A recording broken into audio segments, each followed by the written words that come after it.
बनती कैसे है।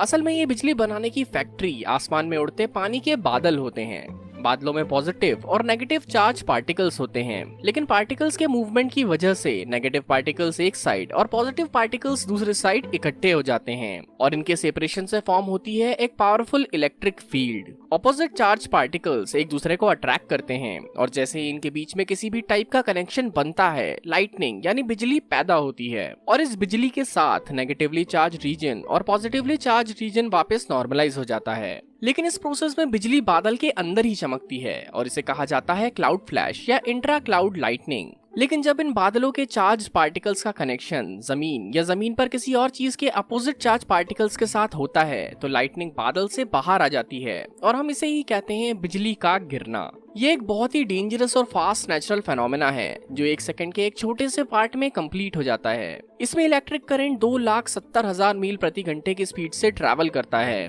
और जिस पाथ से ये करंट हवा में ट्रैवल करता है वो बस 2 से 3 सेंटीमीटर चौड़ा होता है और इस पाथ का टेम्परेचर इंस्टेंटली 30,000 सेल्सियस हो जाता है, जो हमारे सूरज के सरफेस टेम्परेचर से भी 5 गुना ज्यादा है। तो सोचिए, जब इतना खतरनाक करंट हमारी बॉडी से फ्लो होगा तो हमारा क्या हाल होगा।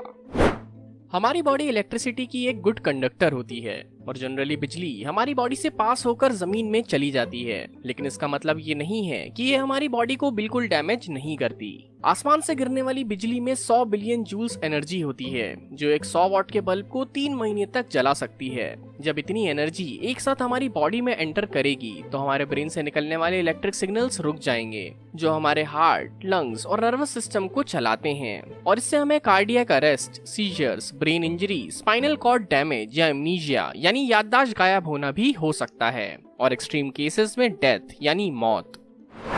तो अब सवाल ये आता है कि इससे बचा कैसे जाए। बारिश में बिजली गिरने के सबसे ज्यादा चांसेस आइसोलेटेड ट्रीज और पोल्स पे होते हैं, इसलिए बारिश के वक्त कभी भी पेड़ के नीचे नहीं खड़े होना चाहिए और सबसे अच्छा होगा कि आप पक्की छत के नीचे हों या आप किसी हार्ड टॉप मेटल व्हीकल जैसे कार में भी छिप सकते हैं। तो ये था लाइटनिंग यानी बिजली का साइंटिफिक एक्सप्लेनेशन। क्या आपने कभी बिजली गिरते हुए देखी है? कमेंट करके हमें जरूर बताएं। उम्मीद है ये वीडियो आप लोगों को पसंद आया होगा।